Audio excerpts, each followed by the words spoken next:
अब देखिए अगली इम्पॉर्टेंट पॉइंट क्या है। हम इसमें जो भी हम मुंह से खाएं पिए वो चीज पूर्ण हो, अधूरा न हो। इसीलिए अपने देश में नियम था कि हम कच्ची फसलों को न काटें। फसल जब तक खेतों में पक ना जाए उसको काटा ना जाए, उसकी मड़ाई न हो। जब बीज पूरी तरह से पक जाता है फिर पूरे बीज का जब उपयोग करेंगे तो उसमें सारे तत्व वो हैं जो हमें चाहिए इस शरीर के बहुत अच्छी तरह दृश्य रूप बनाए रखने के लिए। तो इसलिए आप सोचिए कि जितने अनाज हम खाते हैं उस अनाज को हम कच्चा ना खाएं। जैसे हरी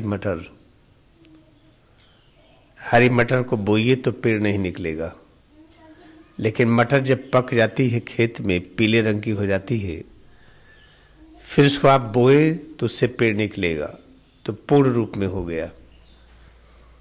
इस तरह से सारे पके हुए अनाज को खाएं। पकने का मतलब नहीं कि उबला हुआ एक दूसरा पकना है।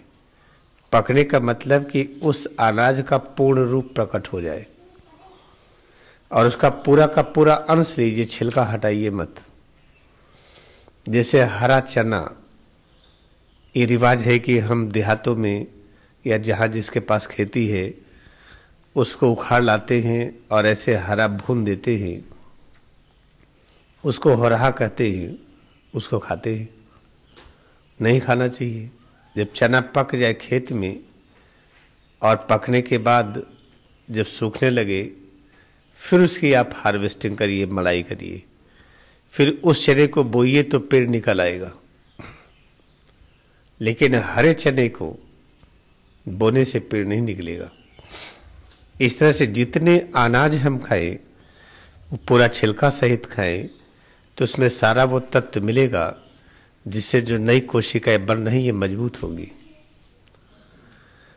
We have to eat complete ripe grains.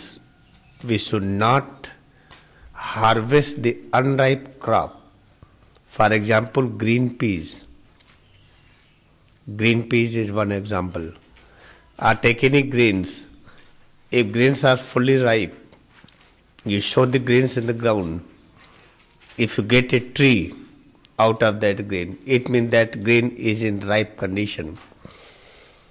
When you eat that kind of grain, you will have all kind of the raw material to replace our cells and tissues. We will have a stronger and good healthy cells and tissues.